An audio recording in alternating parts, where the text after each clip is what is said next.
Okay.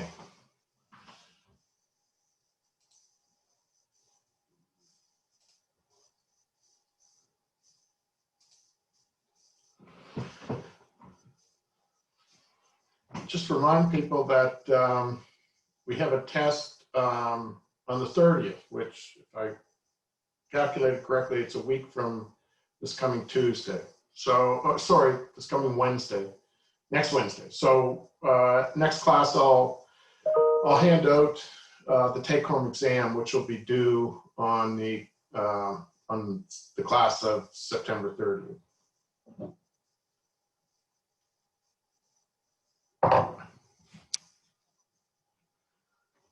Don't think I've scheduled anything for that class, so perhaps what I'll do is, well, let me think about that. One thing might be is to give you time to ask some questions during that period, and then give you a little bit of time to get the test in. That might be what we'll do. Again, let me think about that.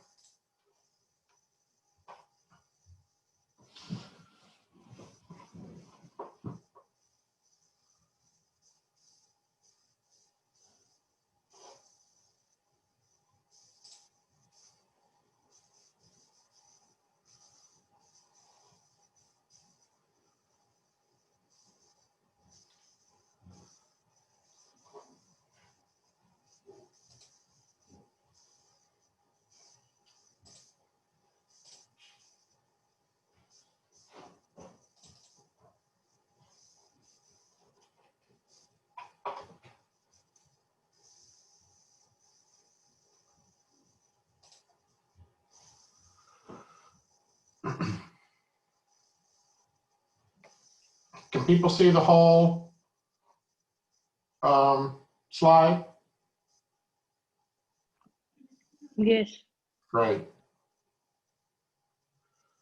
Okay, I think I'll start. I suspect we're not going to have a terribly long class today, but that's perfectly fine. I'm going to talk a little bit after talking about critical legal studies and feminism. I'm going to talk just very briefly about Charter of Rights and Freedoms, but I don't want to get into that too much because although there's some sort of general points to make about it, just some examples where to point you as areas of concern or possible interpretation.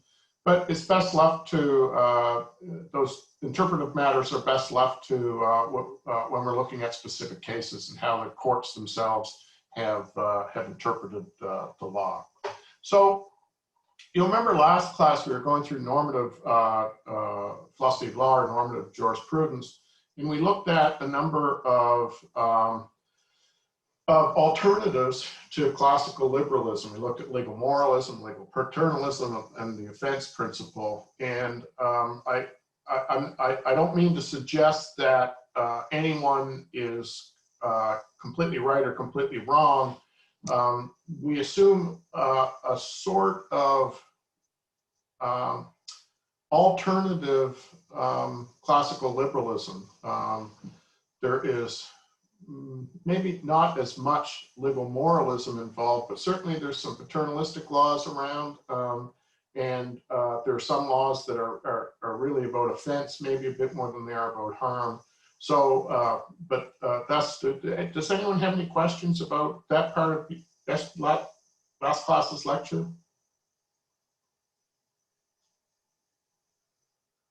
So I think we were talking about the obligation to obey the law, and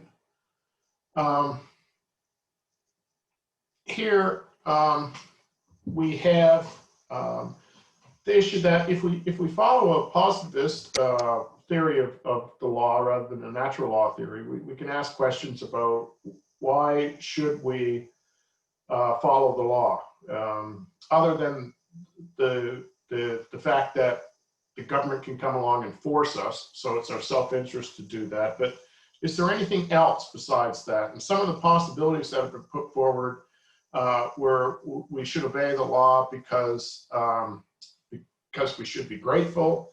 There are some that say we should follow the law or obey the law because it's fair play. Others that say, well, you have implied consent to the law just by continuing to live in a particular country that has those laws. Or there are arguments about general utility. Let me start with that fourth one, just about utility. We talked about this a bit last time, I believe, in that John Stuart Mill and his godfather, Jeremy Bentham, were really the ones who popularized the modern theory of utilitarianism. And the principle's, in a sense, very straightforward. It says, whenever you're considering an action to do, you ought morally or ethically to choose that action that produces the most utility for everyone who could possibly be affected by your decision. Now, utility gets defined in various ways. As I said last time, Bentham just defined it in terms of pleasure, and he actually came up with some sort of scale to measure pleasure. The two main ones were how long the pleasure lasted, or how long the pain lasted, and what was the intensity of the pleasure or pain. So all other things being equal, the longer lasting and more intense the pleasures, the better. The longer lasting and more painful a pain is, the worst.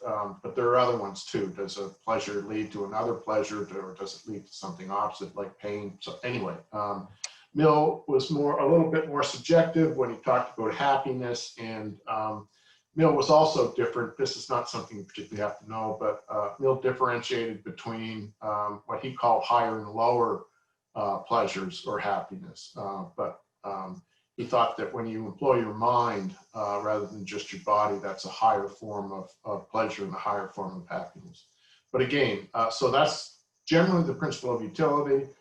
So that arguments from general utility would say we ought to obey the law because it produces a greater amount of utility than not following or obeying the law, whether that's in total happiness or total pleasure or whatever else. Okay, so we're just going to touch the surface here. This isn't a course in theoretical philosophy of law, so just do it very quickly. Gratitude, the argument from gratitude, again, it's that we owe gratitude to the state to obey the law because the law benefits us. But the law wasn't, the law was, let's say that the law was constructed in a way to benefit society, to prevent, say, the war of all against all. But it's not necessarily meant to personally benefit me. And usually a gift that's given to a general community doesn't necessarily imply gratitude for every specific individual. So that's one part of that argument. And another problem is that I didn't ask for the gift, so I don't owe a debt of gratitude. Now, I think you can see even by saying what the problems with that argument are, the argument from gratitude is, the argument from gratitude does have a point. Even if you are not specifically given a present, your family, let's say, was given a present, that gives some obligation to all of you. Maybe not as much as it was given to you personally, but it's given to a group of which you're a member. So I would say similarly about gifts that are not requested. Again, it might be you might have a bigger debt of gratitude for things you asked for and received than things you didn't ask for but received. But still, there is some degree of gratitude there. So I don't think that argument from gratitude is completely off base here. I don't think any of them are completely off base, but maybe in and of itself, it doesn't provide a full answer to why we obey the law. A quick comment. I guess obeying because of gratitude makes a little bit more sense if it's in like combination with utility. You Right? know, like you should be grateful for, I guess, the general utility that law gives. So I guess, I don't know, it makes more sense to me if I combine those two. That would, to me, that would induce a more like debt of gratitude if you're thinking of the greater utility that it's providing. Yeah, that's a great point. I think, and I don't have a theory of how they all work together and how much is from gratitude and how much from utility. But I think you're right that there's a variety or a combination of reasons why we ought to obey the law. And of course, the ones that we started with, self-interest is a big one too, right? And that in part comes from the coercive force that the state has. So if I disobey the law, I'm subject to penalty, whether it's a fine, maybe a severe fine, maybe incarceration, and so on. So that's certainly one reason to follow the law.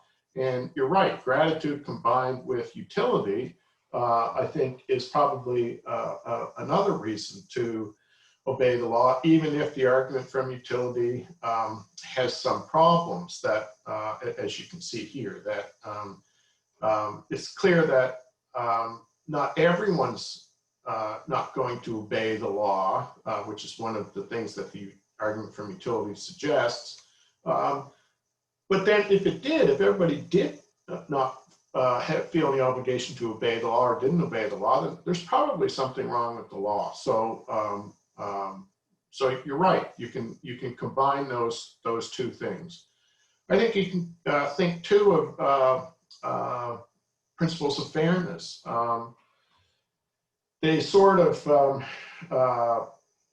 can be joined with those other ideas that if the laws in your state, in your country, are fair, fair not just to a privileged subsection of the society or part of society, but if they have an overall fairness to them, then I think that that fairness does require some obligation from individual people.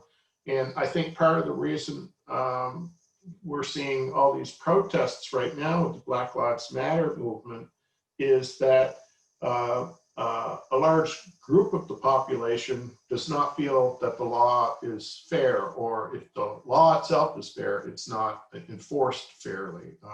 We'll come back to that issue when we look at critical legal studies.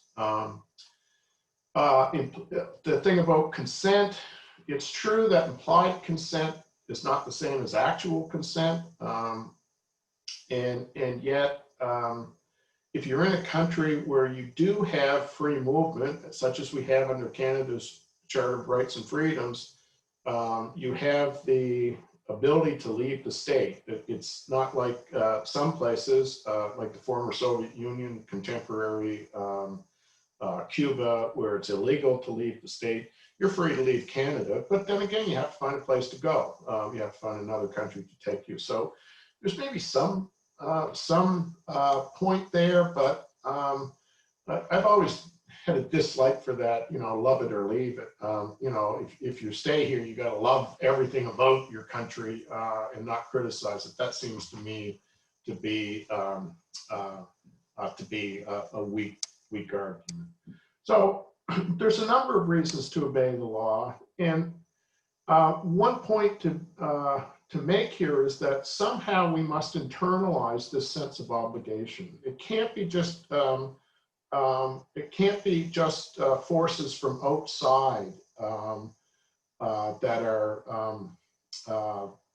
that lead us to obey the law. I'm giving a silly example from my niece, who's God, now she's maybe 40 or almost 40. But when she was a little girl, I was with her and her parents, and it doesn't matter what she was doing, but she was doing something she wasn't supposed to do. And her mother told her, you're not supposed to do that, so stop doing it.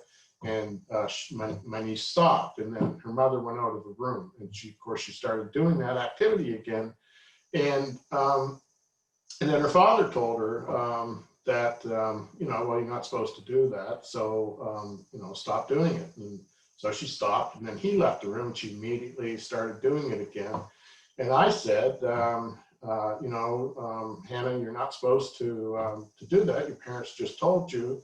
And she turned around and said, it's okay, Uncle Scott, because they're not here. She knows in a sense that I have no force that her parents have. So, but she also clearly she hasn't internalized any sense of obligation to do this things that's prohibited.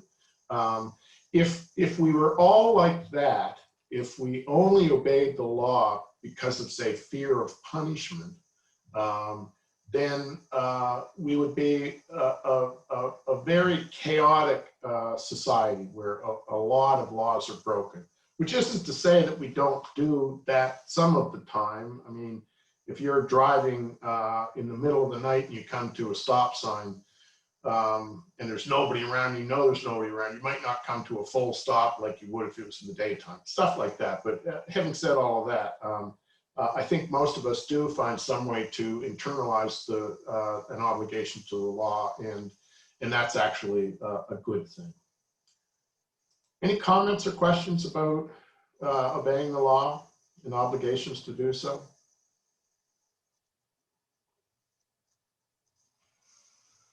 Okay, the last part of that lecture that we're finishing up from last time has to do with punishment and its justification. Prima facie, which again is on the face of it, or all other things being equal, punishment's not a good thing, or in the sense that it harms somebody in some way. It either harms them by imprisoning them, it harms them by taking money away from them in terms of a fine, or whatever. And the infliction of pain on somebody, the deliberate, intentional infliction of pain on somebody else, is typically, prima facie, a bad thing. And yet that's exactly what that's exactly what punishment does. And so there must be some justification for it. And of course, there have been a number of possibilities presented here about why punishment is justified. One is called the retributive principle, and this is that punishment is justified because it's deserved. You deserve to be punished because of the bad actions, illegal actions that you've done. Punishment in general is justified, and more specifically, the punishment you receive will be justified if it's proportional to the crime that you committed. Now, we all know that we've had various religious doctrines maintain a very literal notion of this. So, if you, an eye for an eye, sometimes theft was met with cutting off a hand that stole an item, or if you murdered somebody, you were murdered in return. So you don't have to be that literal in the retributive theory of justice, but there should be, according to this theory, that there should be some proportionality, however you arrive at what exactly that proportionality is. And reasonable people can reasonably disagree about whether a particular judgment is proportionate or not. Just one of the things that judges are required to do is to use good judgment, fair judgment in handing out sentences. It's also the case that the state, and I don't think in Canada this has happened as much as it has maybe in the US, for example, where they've instituted, there's been a sense amongst the general public that the law has been, that judges rather are too lenient. And so they've enforced more stringent minimum sentences. And those can, while too lenient judgments by judges for punishment create problems, so too to do some minimum penalties create problems as well when there are good extenuating circumstances or some mitigating circumstances at least. But anyway, whether you're a complete and full retributivist or not, I mean, it does seem to be the case that there ought to be some retributive element to to punishment. If there was no relation between what your punishment was and the crime you committed, I don't think people would feel a great deal of obligation to obey the law. So I think that there is a retributive element in that. Notice that retribution looks backwards when trying to justify punishment and to figure out what punishment is proportionate, which is simply to say you look back at what action you've done as the guilty person and then punish according to that past action of yours. Deterrence and prevention and rehabilitation tend to look forward. So deterrence and prevention are both utilitarian. That is, they think that the law is punishment is justified only insofar as it creates certain good benefits and avoids certain harms. And one of those benefits can be deterrence. So clearly, we would like to live in a law where live in a society where as few laws as possible are broken. And one of the ways we get people to adhere to the law is that we punish them when they behave in ways that are not socially acceptable. Clearly, there's some point to this. We do want to deter people from acting in ways that we don't want them to behave. We also know that there's some problems with this. As I was saying with my niece, Hannah, deterrence only works if there is a pretty high probability that you're going to be caught from doing something wrong.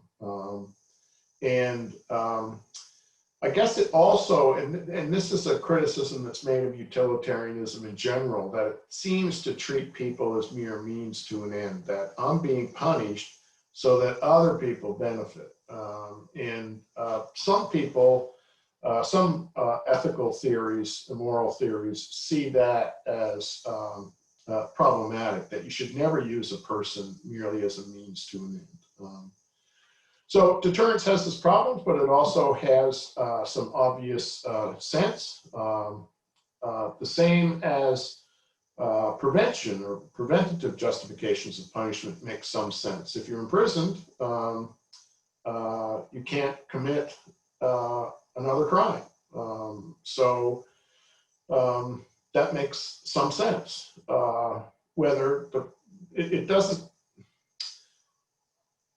It doesn't tell us probably as much without the notion of retribution combined with it as to how much punishment should be meted out. After all, if you imprison somebody for their whole life, then they're never going to commit another crime. But clearly, there's small crimes do not justify a life sentence. So, but there is some sense to the preventative theory of the justification for punishment. Rehabilitation. This, in a sense, changes the notion of punishment for a crime as it does a kind of therapy for a crime. So one of the ideas here is that you have committed crimes because there's something wrong with the way you're thinking, or that could be one of them. And what we want to do after the fact, if we can't prevent you from doing crimes, is change your behavior such that through therapeutic methods to make sure that you're not going to do something in the future. Again, this seems completely sensical, that when we, that we want to rehabilitate people when, for example, they go to prison. We don't want them to come out of prison and create and do the same kinds of behavior. That is, we don't want high rates of what's called recidivism, which just means doing crimes again. So that makes perfect sense, but it's also the case that, once again, this should be combined with some sort of notion of proportionality and retribution, that people should, in a sense, get what they deserve, and not just what they might need in terms of being habilitated or rehabilitated. Restitution justifications for punishment really look on the victim rather than society as a whole. So the victim and perhaps their family and friends deserve some sort of compensation. And this is standard in civil law. Like, if you and I agree on a contract, you buy something from me and pay me, so you pay me some money and I give you, say, a car.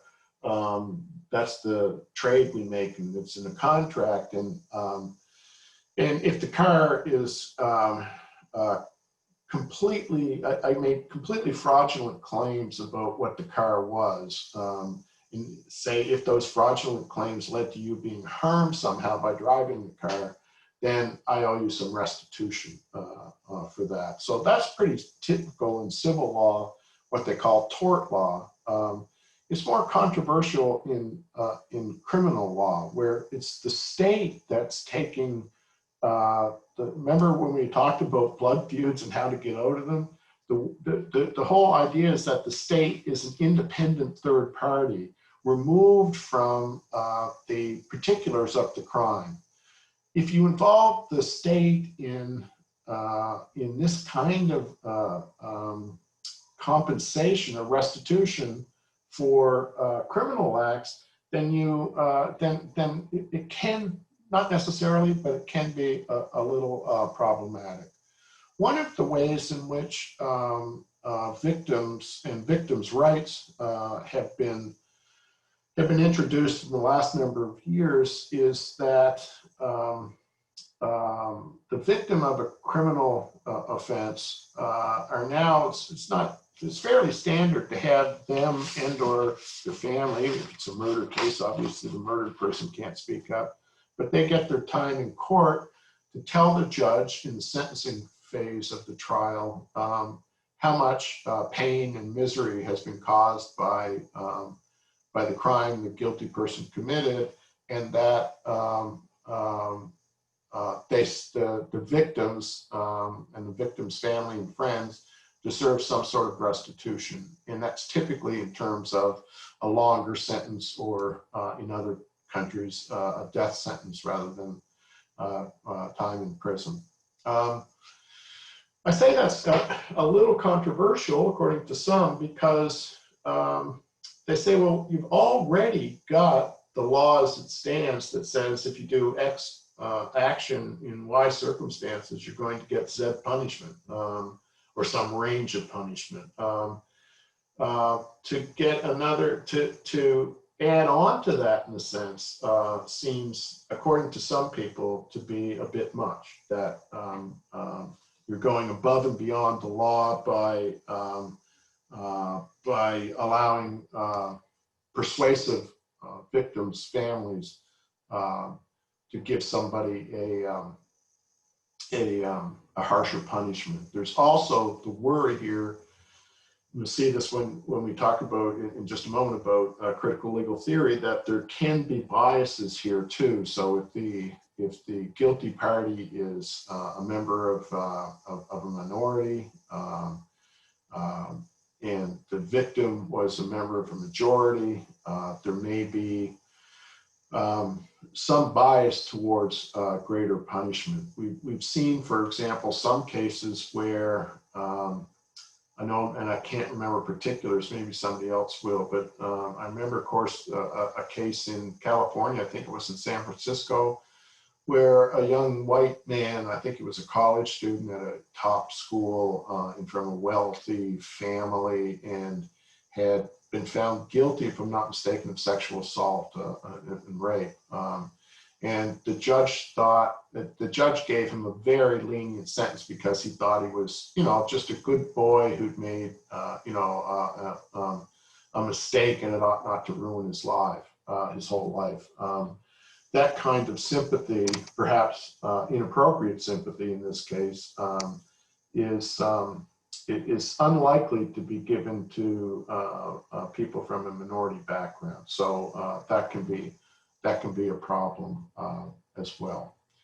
Any questions about justification of punishment?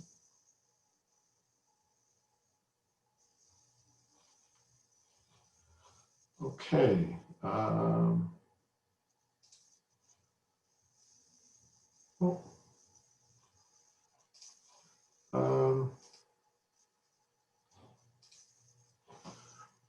Okay, so, maybe it will be a little longer than I thought today.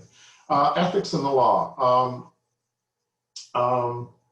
Here we're going to look at critical legal theory. We're going to look at something called law and economics theory, and we're going to look at feminist legal theory. So first of all, critical legal theory.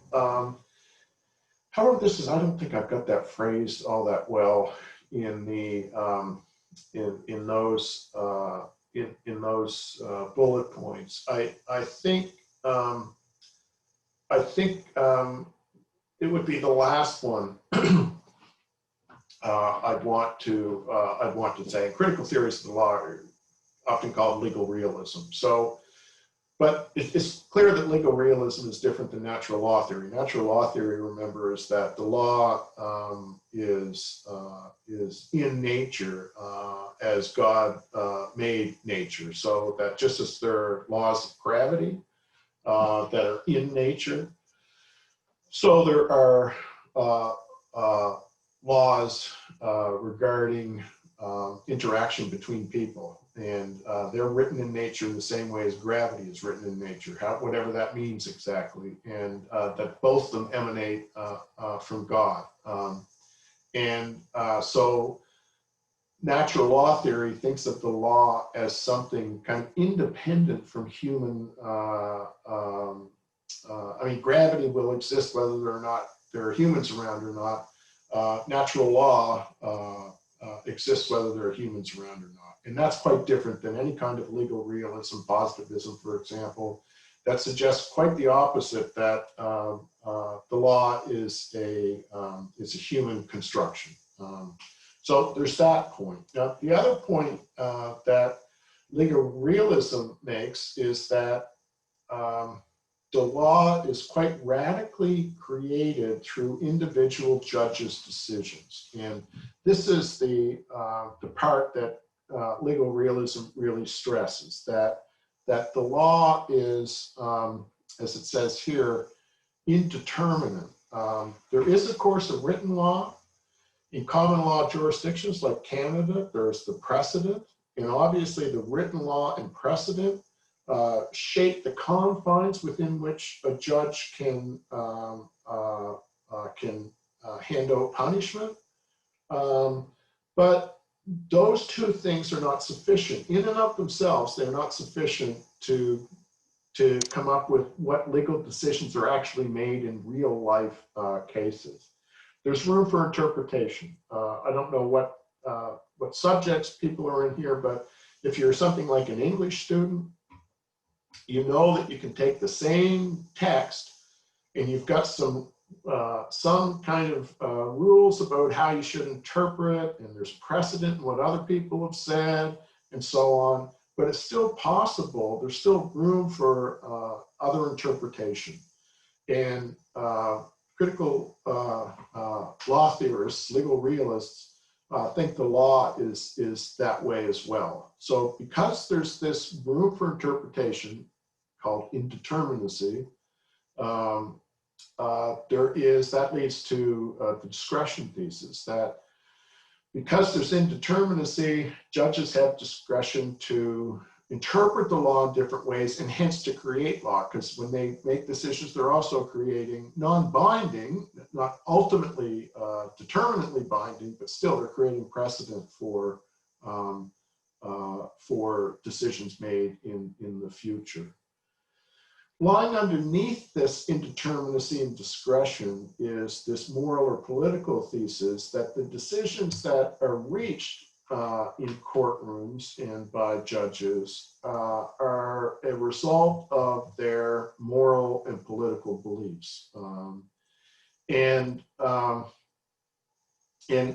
mean, we see this, fortunately, I think fortunately, in Canada, when judges are chosen by the government of the day for something like the Supreme Court, there's obviously some partisanship going on there, but it's not just this complete divide like you have in the States where, you know, if Trump gets in, then he'll only put people on the Supreme Court who think like he does.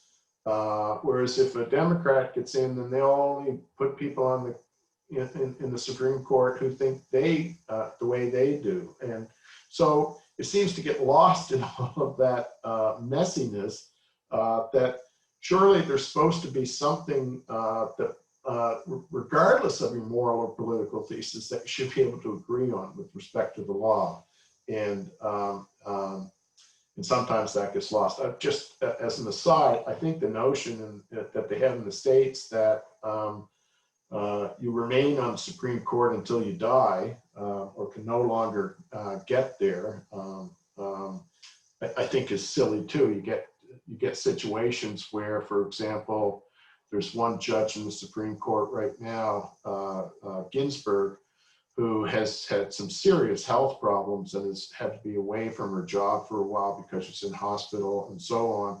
And it's just kind of, they're waiting for her to die and some people are hoping she dies before, you know, a new government comes in, and the other side's hoping that she hangs on until the election and there's a change in power if there is. And that just seems like a bad way to run things. I think in Canada, they've got a time limit on how old you can be, and I can't remember how old. It might be 70, but I suspect it's older than that to be a Supreme Court judge. But there is a limit to how old you can be to serve in the Supreme Court.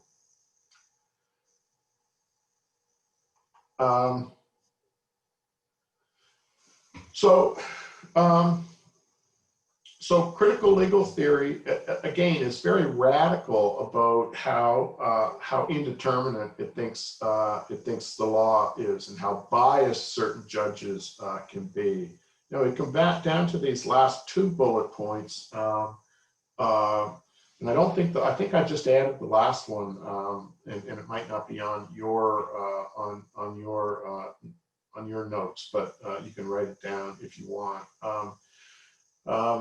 When you look at just the sheer facts of how certain populations are overrepresented in jail populations, it's quite astounding. So in Nova Scotia, blacks constitute only 2% of the population, but 14% of the people in jail. In Manitoba, Indigenous people, so First Nations peoples, Métis, I don't know if there are Inuit involved there as well, but they represent 16% of the population, but 70% of the people in jail. Overall in Canada, blacks are 300% overrepresented in jail, and Indigenous peoples 500%. Figures like that, I mean, if you want to, I think, close your eyes completely, you say, well, those black people or Indigenous people are just 300% worse than non-black people, or Indigenous people are 500% worse somehow but boy, you have to be pretty darn pig-headed to think that, and to, personally, I think that, and that if you see disproportionate statistics of that sort, it's got to, at the very least, make you think that there's something untoward going on here. There's some biases going on here. There have to be causes for why Indigenous peoples in Canada should be 500% overrepresented in their jail populations. So that's the kind of thing that critical legal studies will really look at and will try and make public so that systemic changes can be made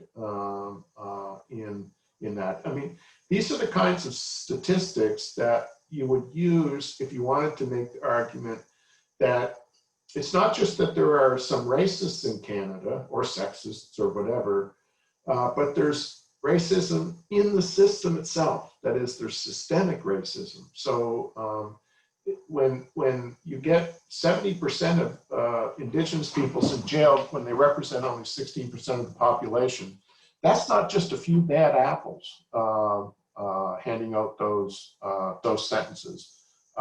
There's got to be a problem in the system itself. Some of that problem might not be just with the criminal system. It might be in terms of the racism that First Nations people face and the difficulty they have in getting education, getting jobs, and so on. But within the system, there's a problem. Did I hear somebody ask a question or try and make a comment? No? Okay. So that's critical legal studies and legal realism.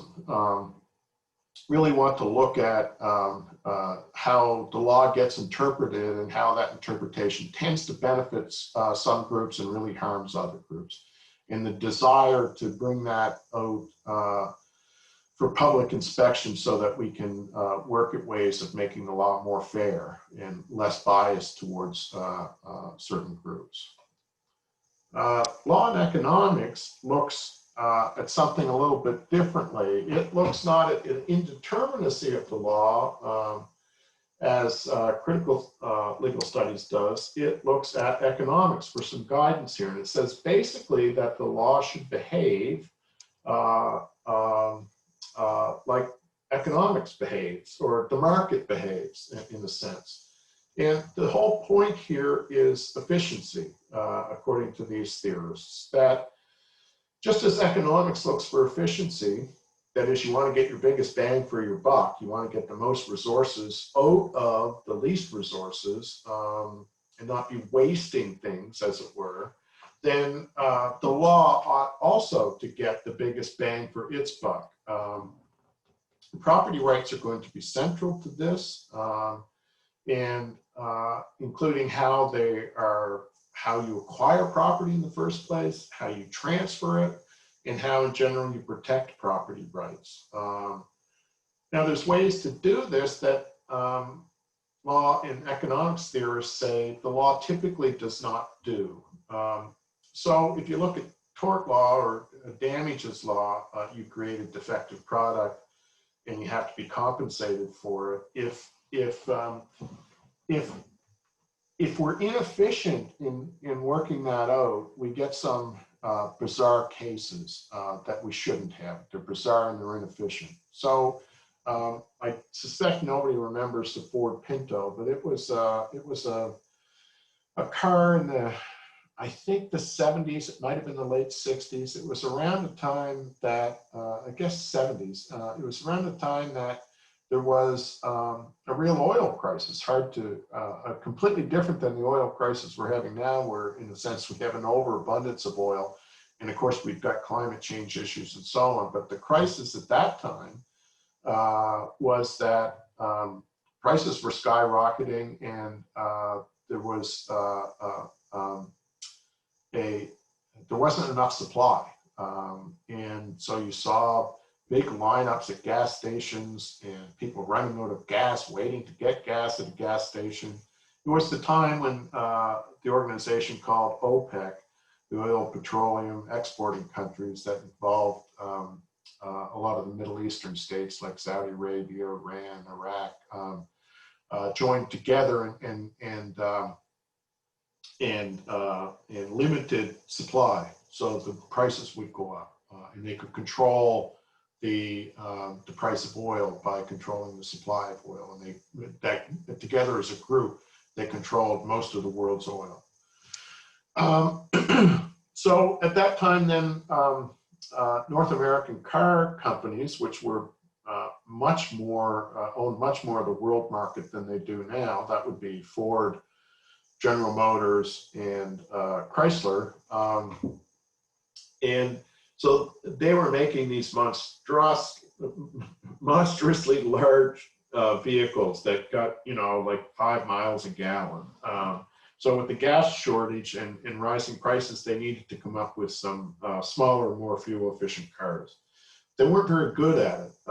And the Ford Pinto was a case in point. The problem with the Ford Pinto, and they discovered this in testing during the design phase and the early manufacturing phase of the Pinto, was that it was susceptible to blowing up in rear end collisions. The gas tank was placed poorly, and that's why if you rammed into the back of a Ford Pinto, it was susceptible to blowing up, and obviously causing all kinds of death and injury. When you knew that, the efficient way to deal with that would be to redesign the car. That's not the decision Ford took. Ford took the line of thought where they determined what law courts would distribute to the victim of a Pinto exploding.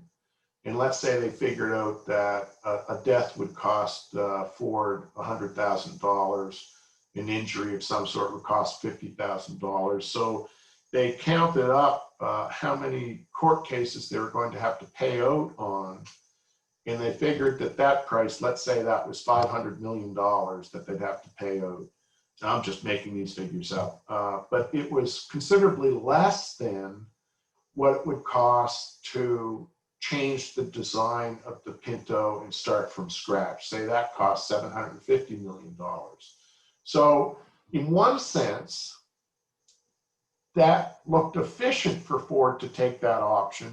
But when you look at efficiency in a different sense, it should be the case that decisions like that should be made completely inefficient, so that the penalties ought to be so prohibitive for people putting, let's say, unsafe products on the market that you wouldn't produce the thing in the first place.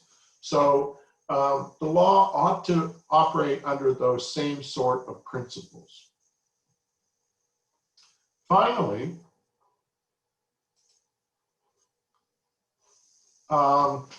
feminist jurisprudence. This applies feminist theory to the law, just as you would expect. Somebody want to define feminism for me? It's related to female ruling, where the female or a woman or a girl has their own rights. Yes, so it has to do with women having their own rights. Yes.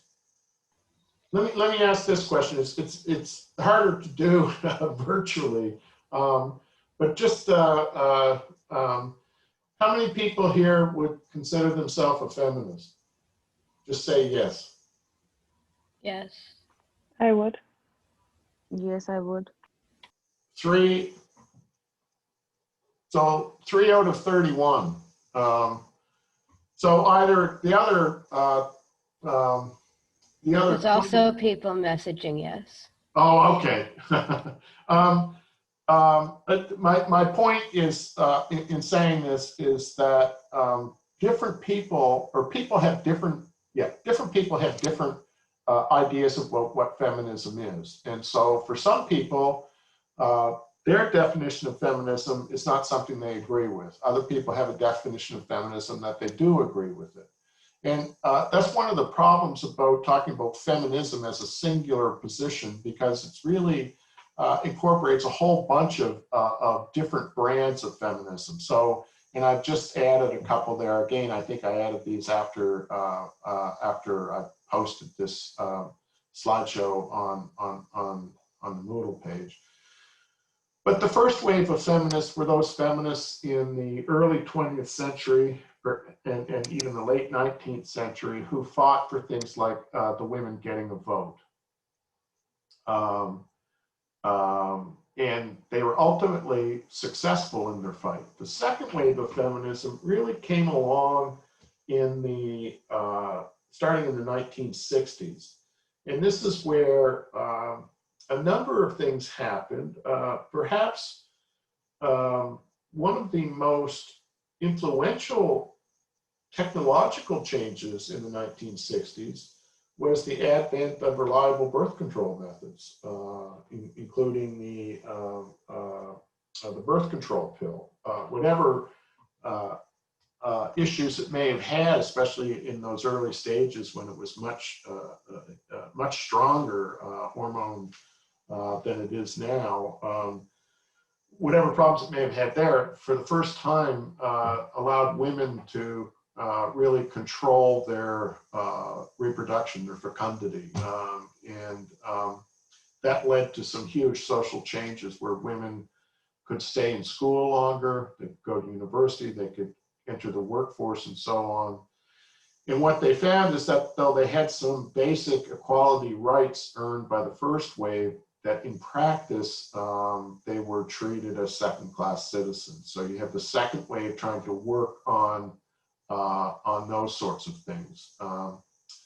The third wave, starting in the 1990s, tried to, I think, diversify what the second wave of feminism was. The second wave of feminism had a tendency, in retrospect, to be most concerned about, to put it far too simply, middle-class white women with professional job career interests, in that it didn't look at poor women enough, poor working women, didn't look enough at Black women or women from any racial minorities and so on. And it also assumed that there was a unifying kind of feminist outlook on things. And the third wave wanted to say that there were different ways of being a feminist. You could be, for example, a feminist and wear lipstick and dress up and so on. So there's those waves of feminism. There's different kinds of feminists. There are feminists who are liberal. There are feminists who are socialists. There's a group called the radical feminists, and they really stress the power imbalance between men and women, and thought that really for women to succeed in this world, women really had to acquire power from men. And I think that most people who I think are opposed to feminism think about radical feminists. But there's a feminist, there's so many brands of feminists that, and so many ones that are just so almost motherhood statements. I mean, how can you not believe that? I'm telling you my thoughts on it, but feminism at some level means that men and women should have equal rights under the law. And it'll say a lot more than that, but it seems to me that at least that basic principle is pretty uncontroversial.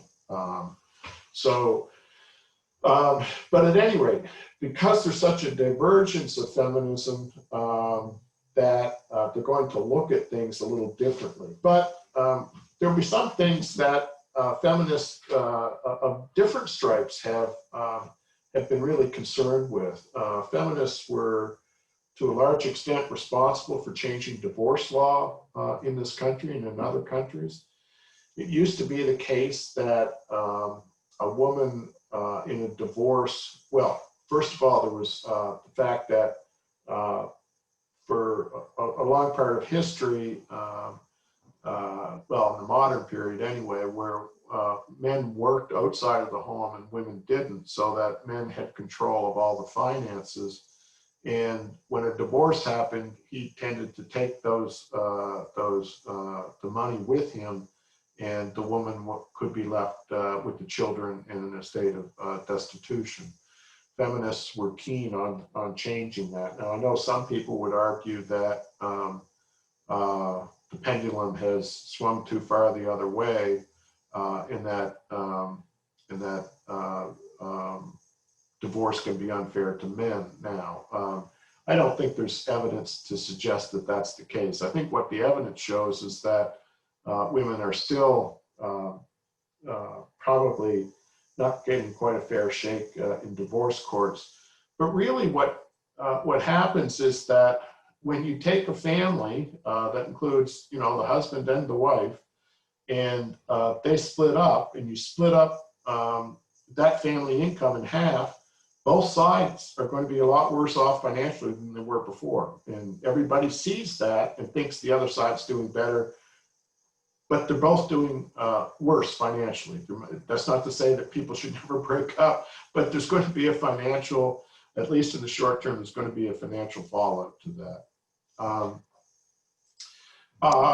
Feminists were influential in changing the abortion laws in Canada to give women more control over their body, as they saw.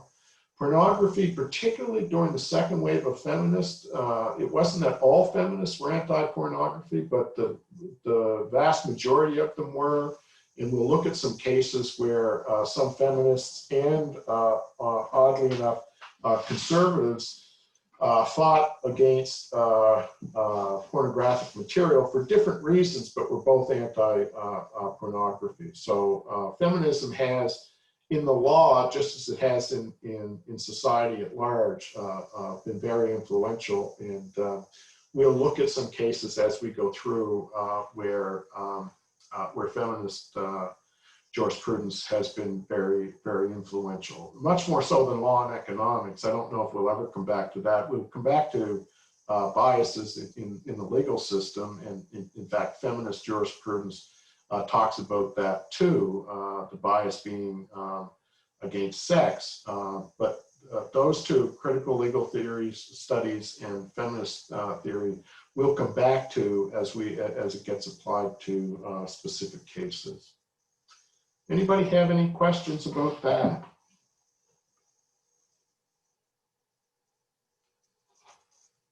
Not about that particularly, but can I just ask for a clarification on critical theories of law and legal realism? Yes. Are those the same thing, or are they something different? I made them sound like the same thing when I went through it. I realized that now. The critical legal theory is more specific. It's a kind of legal realism. Okay. So that critical legal theory does believe, it's a matter of how much you believe these three theses. Both critical legal theorists and legal realists believe in these three theses, but legal realists believe them to a greater extent. So both agree that the law is indeterminate at a local level, but legal realists think that it's more severe than critical legal theorists. Does that answer that? I was actually, like, at the very, very beginning of it, it's it's critical theories of the law, and then legal realism is is that like the critical theories of law, like the broad over umbrella term? Okay. Yeah. Okay. That would have been an easier, better way of putting it than I did. It's the umbrella term, and legal realism is the specific term. Anything else?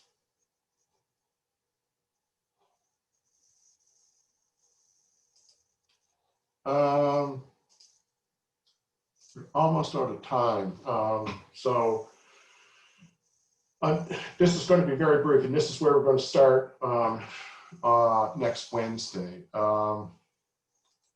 You know what? Why even start that? There's no need to. So I'm going to leave it there.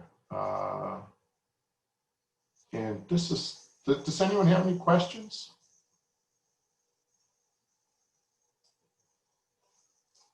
No. Okay. I'll see if I can get this saved and posted. And if I can, you will see it at some point. And otherwise, have a good weekend, and I will see you next Wednesday. Bye-bye.